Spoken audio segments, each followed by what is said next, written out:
जीव हमारी जाति है, मानव धर्म हमारा। हिंदू मुस्लिम सिख ईसाई धर्म नहीं कोई न्यारा।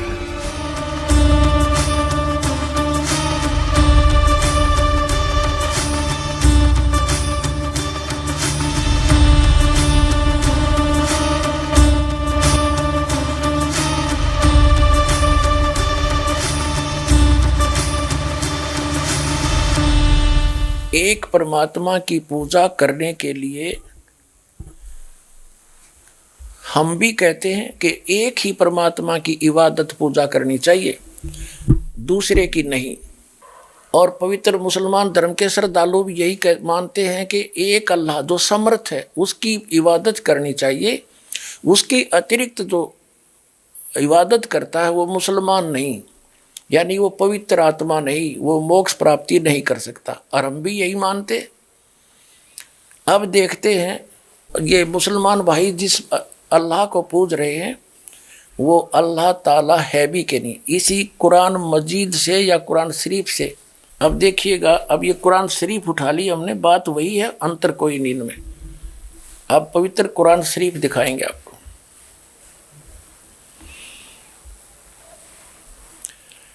ये है मुतरजम बरहिसी, ये है शास्त्रीय अरबी पद्धति पर नागरी लिपि में। रूपांतरकार हैं नंद कुमार अवस्थी। शेरवाणी संस्करण ये कहाँ से प्राप्त होती है? इसमें क्या लिखा है कि यह वह इलामी किताब है जिसमें कोई संदेह की गुंजाइश नहीं। इसमें जो लिखा फाइनल है, इसमें कोई ऑब्जेक्शन नहीं। शास्त्रीय अरबी पद्धति पर नागरी लिपि में। ये कहाँ से छपी है? प्रकाशक हैं लखनऊ किताब घर, मौसम बाग, सीतापुर रोड, लखनऊ से।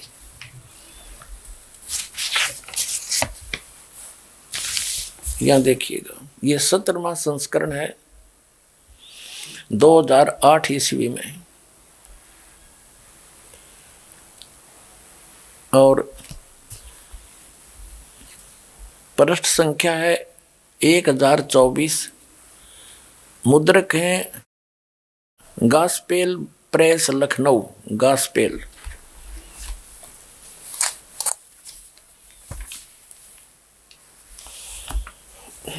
यहां देखिएगा, यह है सूरत फुरकान। सूरत ये है कुरान शरीफ ये है सूरत फुरकान 25 और इसके पृष्ठ नंबर 604 पर। हम नीचे से पढ़ेंगे 52 नंबर आयत से। फुरकान का जो अर्थ देखा शब्दकोश के अंदर, उसमें लिखा है कि मानदंड, ब्रैकेट में लिखा है झूठ और सच के बीच में, यानी सत्य और झूठ को जांचने का, यानी निष्कर्ष निकालने का एक पैमाना है यह फुरकान। तो इस पूरी कुरान शरीफ का ये निष्कर्ष है, ये मानदंड है, यानी पैमाना है सच्चाई और झूठ, सत्य और असत्य का निर्णय करने के लिए। तो इसमें पढ़ते हैं हम क्या लिखा है, देखिएगा। ये है सूरत फुरकानी 25 और 604 पृष्ठ पे इस प्रकाशन के हम पढ़ेंगे नीचे से। ये 51वीं आयत समाप्त हुई, 52वीं प्रारंभ होती है। फला तुतियल काफिरन व जाहिदुम बिही जिहादन कबीरन। ये सबस लिखा कबीरन, कबीर कहो, कबीरा कहो, कबीरन कहो। इसका और निर्णय करते हैं। ये पवित्र कुरान मजीद से क्लियर होगा। अब पवित्र कुरान मजीद दिखाते हैं आपको। ये यहां से छपी है।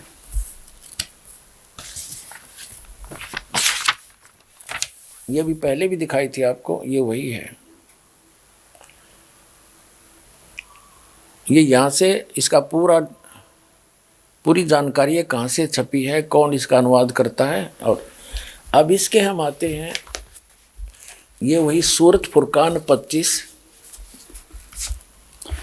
और कुरान मजीद 576 पृष्ठ पे इस प्रकाशन के। हम यहीं आते हैं नीचे। ये है 51वीं आयत समाप्त हुई।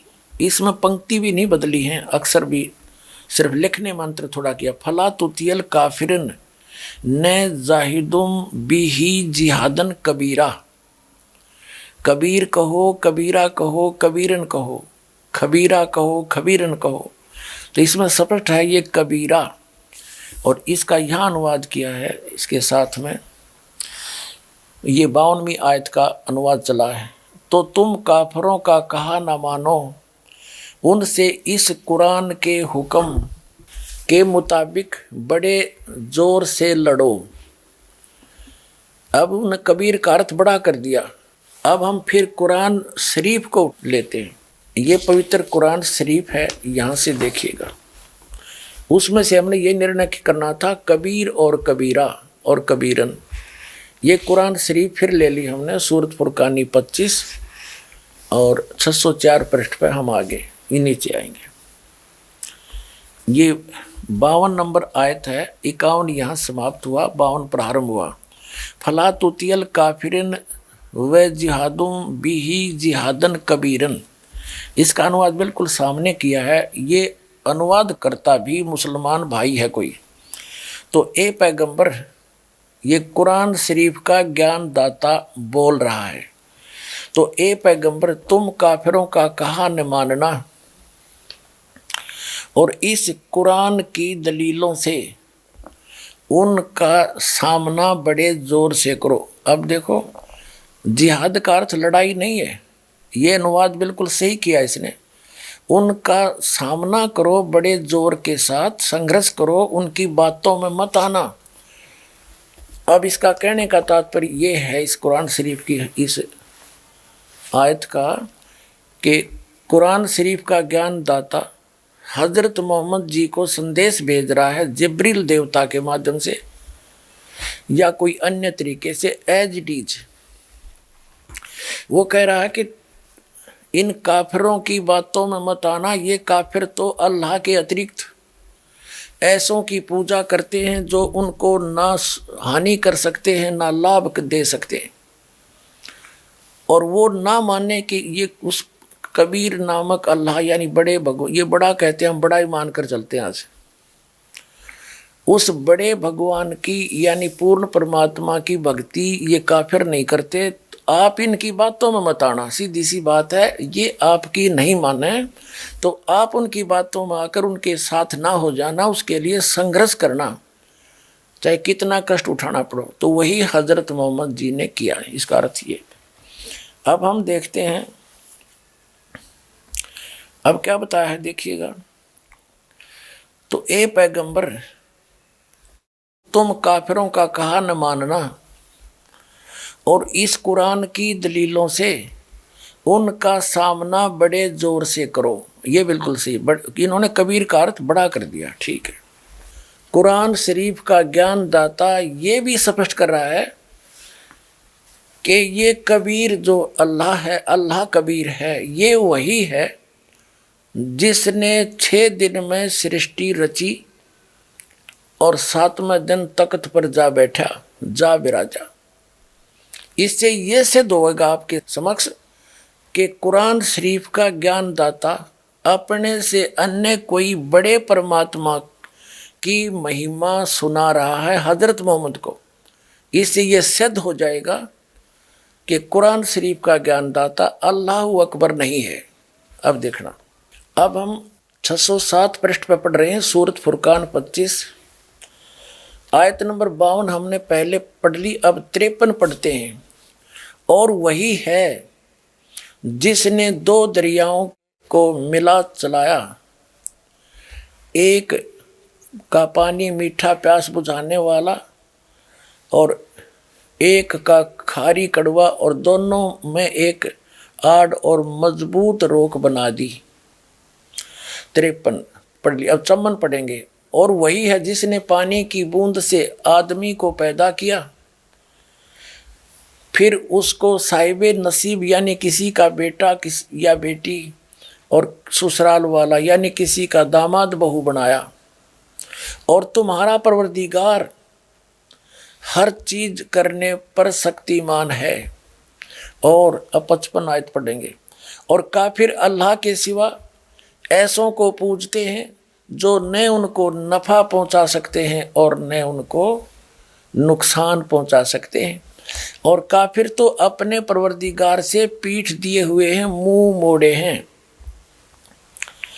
और ए पैगंबर, हमने तुमको खुशखबरी सुनाने, सिर्फ अजाब से डराने के लिए भेजा है। इन लोगों से कहो कि मैं तुमसे इस अल्लाह के हुक्म पर कुछ मजदूरी नहीं मांगता। हाँ, जो चाहे अपने परवरदिगार तक पहुंचने की राह इख्तियार कर ले। और ए पैगंबर, उस जिंदा पर भरोसा रखो। ये चैतन्य अर्थ गलत किया है। इसका वास्तविकता क्या है कि पूर्ण परमात्मा अल्लाह अकबर जिंदा महात्मा का रूप बनाकर आए थे और हजरत मोहम्मद जी को मिले थे। यहाँ वो स्पष्ट कह रहे हैं कि उस जिंदा पर भरोसा रख जो तुझे जिंदा महात्मा के रूप में आकर मिले थे और ऊपर लेकर गए थे, फिर वापस छोड़ा था।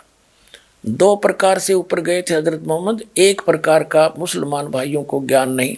अब यही पढ़ते हैं, पहले इससे कंसेप्ट क्लियर करते हैं। और उस जिंदा पर अब हम 58वीं आयत पढ़ रहे हैं, 57वीं पढ़ ली। ए पैगंबर, उस जिंदा पर भरोसा रखो जो कभी मरने वाला नहीं है, अर्थात वो अविनाशी है। और तारीफ के साथ उसकी पाकी बयान करते रहो और अपने बंदों के गुनाहों से वह काफ़ी खबरदार है, यानी उनकी सब गुनाहों को माफ़ कर सकता है, वो समर्थ है। अब 59वीं आयत है, ये 58वीं समाप्त हुई। और जिसने आसमान और ज़मीन और जो कुछ उनके बीच में है सबको 6 दिन में पैदा किया और फिर तख्त पर जा बिराजा, वह अल्लाह बड़ा। इन्होंने कबीर का अर्थ बड़ा कर दिया। वो अल्लाह बड़ा, वो अल्लाह कबीर कह दे, हम कोई बात नहीं, अनुवाद ना करें। वह अल्लाह कबीर रहमान है और उसकी खबर किसी बाखबर इल्म वाले से पूछ देखो। कुरान शरीफ के ज्ञानदाता ने स्पष्ट कर दिया है कि मैं नहीं जानता उस अल्लाह कबीर के बारे में। 6 दिन में सबको 6 दिन में पैदा किया, फिर तख्त पर जा विराजा हुए, अल्लाह कबीर है। हम इसको कबीर बोल देंगे, कोई दिक्कत नहीं। रहमान है और उसकी खबर किसी बाखबर इल्म वाले यानी तत्वदर्शी संत से पूछ देखो। अब इससे क्या सिद्ध हो गया कि कुरान शरीफ का ज्ञान दाता अल्लाह अकबर नहीं है, अल्लाह कबीर नहीं है। वो तो अल्लाह कबीर की जानकारी भी नहीं रखता कंप्लीट। उसके लिए ऑप्शन छोड़ दिया है कि उस अल्लाह कबीर के बारे में जिसने 6 दिन में सृष्टि रची, 7वें दिन तख्त पर जा बिराजा, वो अल्लाह कबीर है, वो बड़ा भगवान है, वो कादिर अल्लाह है, वो पूर्ण परमात्मा है, वो समर्थ परमात्मा है और एक वही पूजा के योग्य है, अन्य की पूजा नहीं करनी चाहिए। तो उसके विषय में कुरान शरीफ का ज्ञान दाता भी अपरिचित है। तो उसके विषय में जब वो खुद अपरिचित है तो उसकी भक्ति विधि उसके पास होगी कहाँ से, जो कुरान शरीफ में वो है ही नहीं। ना उस अल्लाह कबीर की जानकारी है और ना उसकी भक्ति विधि का पता है, क्योंकि वो स्पष्ट कर दिया है कि उसके विषय में उसकी जानकारी किसी बाखबर से, उसकी खबर किसी बाखबर से पूछो। अर्थात पूरी कुरान शरीफ के अंदर वो ज्ञान नहीं है उस अल्लाह अकबर का। तो पूरा मुसलमान धर्म अल्लाह अकबर यानी कबीर उस समर्थ परमात्मा की पूजा ना करके कुरान शरीफ के ज्ञान दाता की पूजा कर रहा है जो अल्लाह कबीर नहीं है। इतनी सी बात है।